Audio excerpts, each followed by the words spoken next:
If you're in rebuild or just trying to get some new tasty fancy acquisitions, it's time to start trading away some players in fantasy. First up, Ed, I have a player that a lot of people might well be targeting, so you can probably get yourself a lovely deal done, and that is Luther Burden. His stock has skyrocketed since DJ Moore has departed the Bears. Factor into that, the Zacchaeus is also no longer in Chicago, and you have 28% of the 2025 targets up for grabs. That's 150 passes to be redistributed. As it stands, Burden is wide receiver 16 in Dynasty ADP. At 19 is Rome Odunze. I just feel that despite being relatively close, Burden's decent ends 2025, whilst Odunze was injured, means that people are going to go for more of that response. They've seen more from him recently. They're going to want Burden. So, wide receiver 48 in his rookie season. That's a decent rookie outing. 10.87 yards per target, 13.87 yards per catch. Our favourite target as well. He's a year 2 wide receiver. We talk about them constantly being players we like to target. So why would we sell him? 2 reasons.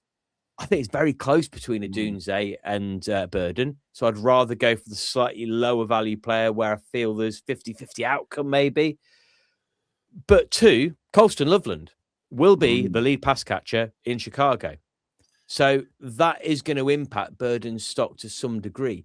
82 targets for 713 yards in 2025. He is in line to take a big step up and be the next truly elite fantasy tight end. We spoke about it on our Trade 4 show. Go and check that out as well. Don't get me wrong. Burden will kick on this year. He will be fantasy relevant. He will catch patches. Get my words out. He will catch passes. He will score touchdowns. But I just think that looking at current value, you're probably going to have to spend, talking pure rookie draft pick, you're looking at maybe the 104, maybe would seem about fair for him. I'd rather take whoever is left out of Tate, Lemon or Tyson, if I'm completely honest in that situation, because I'd be aiming for their ceiling over what I see that being for Burden.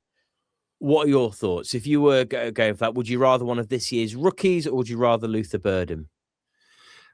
I think I'd potentially be with you on this and go for one of those rookies. I don't dislike Burden. I'm a huge Odunze fan. I'm desperate for Rome Odunze to do well and really push on this year, and I hope he will. I think he's more talented than Burden. I get why Burden's stock has increased. Of course, it makes sense. But I do feel like you said, there's great value, and that's the thing with trade away candidates. You know, you're not necessarily going to want to get rid of them, but it's about the value you can get if you're trading them away. So if I've got any shares in Burden, he's not someone who I would be averse to trading away. You've gone into it exactly there. We're not trading away. You don't have a trade away candidate that is absolute dross because there isn't a market for them. Yeah. They're trade away because there is plenty of cases where you're wrong, so people will pay up to give you decent value back. And that's what he's looking at. He's looking for that window to cash in. And when things change, it gives you some of those windows, which leads us perfectly onto your first pick. And we're sticking with a bit of a Chicago theme. Yeah, I feel like over the last couple of shows, it's been very Chicago biased. Very Bearsy, indeed. But I mean, he is not. He's now very Billsy, is DJ Moore. We don't have a graphic of him with his new uniform on. But yeah, we're talking about DJ Moore, of course. And I think it's difficult to argue that DJ Moore isn't an elite receiver. And, you know, the Bills have been desperate for one of those for a few seasons. So surely it's a marriage made in heaven, possibly. I mean, Moore had one of his best ever seasons in 2020 under now Buffalo head coach Joe Brady. And he'll have fewer target competitors in Buffalo to what he had in Chicago. So you'd expect him to have a solid season. But I think when you look at the Bills, I know there's been changes there. They've always been a run-first offense. That's exemplified by their quarterback. He's their best player. They you know, everything goes through him. And I think when you add into the mix that Moore's 29, he's probably past his peak. I just don't think you can be guaranteed that he's going to have a wide receiver one season. I think he's going to have a solid season. But what's going to come after that? Maybe one more season of decent numbers. I just feel now is a good time to cash in on him, because I do feel your league mates are going to be prepared to offer you a decent return because of his changing situation and him looking like a wide receiver one behind Josh Allen. But I just don't know whether you're going to get a long-term return out of DJ Moore. It's the best situation he's been in, isn't it? I think it's fair to say. But we're talking about a player that's have we only ever seen the absolute best of him once? So looking back, 1.5 maybe, his first year in Chicago, he was wide receiver 6 overall. That feels like we should have had a couple more seasons like that, doesn't it? But he's been so consistent. I mean, last year he was infuriating. If you could have sorted him out, you'd have probably given him a slap last year. You got very cross about DJ Moore very often in his randomness of his production. So it doesn't surprise me at all that you're selling him. But once again, we talk about the opportunity. DJ Moore is worth a lot more now than he was last season when it comes to trading away. So that is the perfect window for him. And once again, you're right. If you could get a younger receiver in that you get more years from, that you believe in a higher ceiling, absolutely go for it. But there is a world where you sell DJ Moore and he goes on to have 2 or 3 fantastic seasons now as well, isn't there? Yeah, that's the gamble, and it's always going to be a gamble, and it's always, you have to take a bit of a punt. There's no sure things. That's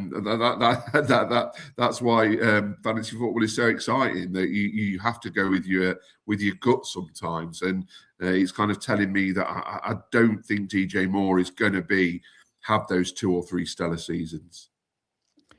If you join us for the first time, please do subscribe, give us a share. We've got all of our rookie content live on our channel now and loads to come to you throughout the off-season as well. So DJ Moore's coming off a poor season, but is in a great situation. That's one of our reasons for buying him. The next player is coming off a really good fantasy season by his recent standards, and that's what gives the window. And that is Patrick Mahomes, who is a player I would absolutely be selling right now. So he finished QB 11 last year, even though he missed 2 fantasy relevant games. Fantasy points per game, he was QB 2 behind only Josh Allen. So when you're looking at those QB rankings, a missed game for a quarterback makes a huge difference in that overall standings, doesn't it? 2024, he was QB 11. 2023, he was QB 10. 2022, he was QB 2. So we've seen these big numbers before. In both 2025 and 2022, though, he had bigger rushing years with 5 rushing touchdowns in each. And here's where my concern comes in. Kenneth Walker is now in town. Promising rookie pick in Emmett Johnson. Mahomes just doesn't need to run every game anymore. There were times last year, it almost seemed laughable how much he was running at times from what we've come to see from him before. And also, with the injuries that we've seen over the last couple of years, why would Andy Reid bother risking putting his star QB in those situations when he's got 2 bruising running backs who can do all the heavy lifting for him? I think it's not... This isn't a sell that you're thinking, do you know what, you've absolutely got to go and make. There's also a case where you could be very happy going, do you know what, it's not the same as last year, but he's still a steady quarterback who's going to bring you in points each week. But I just don't see we're going to get a top 3 year from it. I think we're probably looking, I don't know, I'm going to say somewhere between QB 6 to 8 is what I would currently project him at off the top of my head. Passing wise, it was his lowest season for touchdowns, completions and yards. So don't be fooled by his value being skyrocketed by what we saw last year with that rushing workload as well. He's got Rashee Rice back. I don't know, until he does something else. We shall see. We'll see Xavier Worthy kind of really start to kind of step up. The situation is really good. So once again, there is a case absolutely to keep him, or there's a case to trade for him. I just don't see that rushing work happen again. And that is the biggest sell reason for me. It's got to work for your roster, though. If you're a contender this year, well, super flex. If you've got Patrick Mahomes and another quarterback you're happy with, no, you're hanging on to him if you're a contender. If he's probably one of your biggest name assets and you're in rebuild, get rid of him now. This is the biggest value I think you're going to get for Patrick Mahomes at this point. Now, I know we always like to lay in on Patrick Mahomes, Ed, because we like to have pops at the Chiefs. But are you selling him, or am I being a bit harsh and a bit putting too much into that rushing from last year? No, I think it's fair. Mahomes as a fancy quarterback is someone who's not the kind of reliable kind of dual threat that he was. And I think the thing with Mahomes as well, because of him being one of the biggest names in fantasy, that's always going to give you a little bit more. You're always going to get a little bit more from him just on that name value as well. So people will overpay for someone like Mahomes. And I mean, there is a world where where he is a top 4 or 5 fantasy quarterback. I agree with your ranking. I think 6 to 8 is about right. But he has the talent and he has the potential to do better than that. But no, I wouldn't disagree with trying to cash in on him now. Let's look now at a player who running back who has also been on the move, and a player that turns out we've been pronouncing wrong all of these years. How should I be saying it? Etienne? No, it's Travis Etienne. What? Has that passed you by? This has passed me by. Sorry. Right, for anyone else, this is brand new news too. Travis Etienne said that's how you pronounce his name, not Etienne. So no longer can we do a 3-letter abbreviation. Etienne? Yeah. Are you sure this wasn't Devin Etienne that was talking? Nope. It was Travis Etienne. Well, Travis Etienne, I'm not having that. No, I've dropped that on you. We should maybe discuss this before we started recording, but go ahead. I'm going to write to him. This is outrageous. Travis Etienne. Well, okay. Well, I mean, he was somebody that I mentioned earlier in the offseason as someone that I'd like to trade away. And there's been a change in the situation, and I'm still out on him, to be honest. He comes off a career year. He's RB10 last year. But I do think his fantasy stock has been impacted by the move to the Saints. Quite an underwhelming offense. Last year was phenomenal. Nearly 1,400 scrimmage yards, 12 touchdowns. And let's not forget, he was RB3 in 2023. But remember, the filling in that 2023 and 2025 sandwich was that horrible 2024 where he was RB35 with just 2 touchdowns. He moves to New Orleans. He'll share the backfield with Alvin Kamara, who, of course, is a fading force. But he'll still be given plenty of snaps that are going to eat into Etienne's potential to put up big points and be a reliable RB1. I'm just not sure what people would be prepared to give up for Etienne, as he's ended up in a worse situation with a team who are unlikely to dominate an offense like the Jags did at times last year. So I'd be looking to trade him away, but I do feel that I don't know if there's value in him at the moment. You've never really been, according to Etienne, you've never really been an Etienne fan, have you?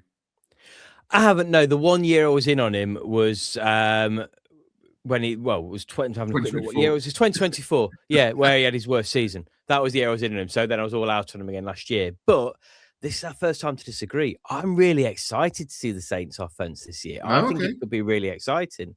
I think we know we've got Tyson in there and Olave as well to spread around the passing work. He's in a position where he is the lead back. We are going to see Kamara sprinkled in there as well. So I think at cost, he's a player I'm quite happy to go for. I think if we're in the same league, Ed, I'll take him off you for a reasonable price, I think. Okay. Because I think I would be quite happy to get... Well, you're not be paying through the teeth for him, are you? No. Because of all those things you've just mentioned. I just think he's worth that gamble in that new situation and landing with the Saints. The one thing that we do need to bear in mind, though, looking at his numbers for last year, is last year was an inflated season. It really was, because he had previously, in his previous 4 years since he was drafted, how many passing touchdowns did he had before 2025? Receiving touchdowns before 2025. I'll give you a clue. It's one more than I've had at NFL level. One? Yes. Seriously? I was going to go about 12. Wow. Okay. Last year, 6. Yeah. There were games where he just towards the end of last season, he just kept kind of getting those jump offs and those touchdowns, those breakaway. It just landed for him perfect last year. So you're right. That is that outlier in there. Yeah. I agree with everything you've said. There is absolute world where he does nothing and he infuriates again. I mean, I'm saying that I'd probably be in on him because I like the look of that Saints offense. Now it's a bit revamped. So, yeah, bank on him being rubbish next year, because that is the way my look goes whenever I try to pick up Etienne. I'm going to go for a category to finish off our last bit of trade away, and one that I know we do agree on, but there are absolutely cases to keep and trade for these players as well. And I'm looking for aging running backs. So I have up on the screen Barkley, Henry, CMC.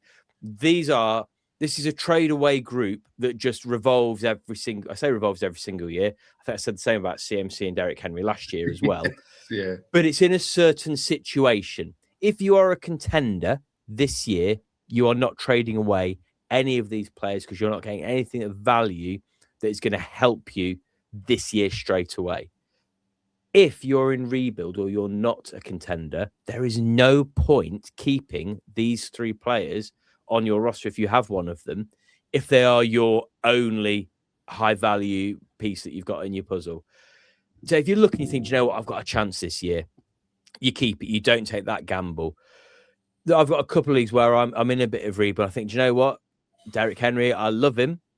I've got him sat behind me. I've got to get rid of him because he's going to do nothing for me. It's my last chance to get something from him. Maybe. CMC is 29. Who knows when his legs will fall off? We've seen lots of injuries over the last few years. Saquon Barkley was quieter last year. I don't think declined necessarily. We knew we were going to have a down season compared to the previous year, but he's also 29. Derrick Henry's got some sort. He must have a lovely painting himself up in the attic in Dorian Gray style. Dorian Gray, at 32, to be ploughing on the way he is, the man that we know he is an absolute perfect athlete when it comes to how he treats his body and how he trains. But he is still human, I believe. So at some point, it's going to drop off. The problem is when it drops off for running backs, it's gone. We had to time that right physique. Many of us got it wrong. Because when that stopped, that was just finished and we heard nothing more. Well, we kept hoping it was going to come true and it never did again. So I'll reiterate, if you are in with a chance of winning the championship this year, you keep each of these players if you have any of them. If you are not a contender, cash in now and look to the future with those picks. Because someone who is a contender and doesn't have one of them, they'd rather have a championship than draft picks. So see what you can get for them. Have you got any of these and are you hanging on to them anywhere, Ed? No, you're exactly right. And I think, again, it's a bit like Mahomes, that they've got that name value, haven't they? And you might get squeeze a bit extra out of somebody looking at them. I mean, I can't believe that Derrick Henry's 32.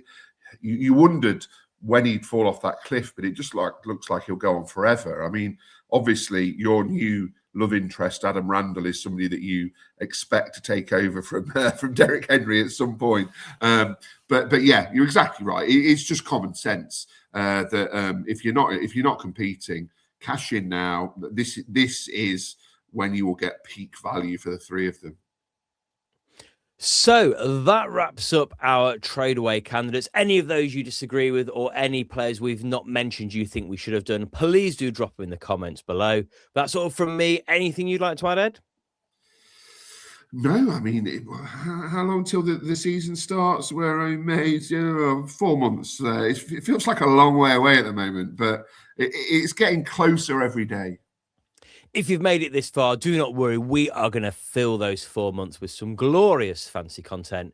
We'll have some Keep Trade cut coming in next week. But that's all from me. It's all from Ed. So all that remains to be said is ta-ta and farewell.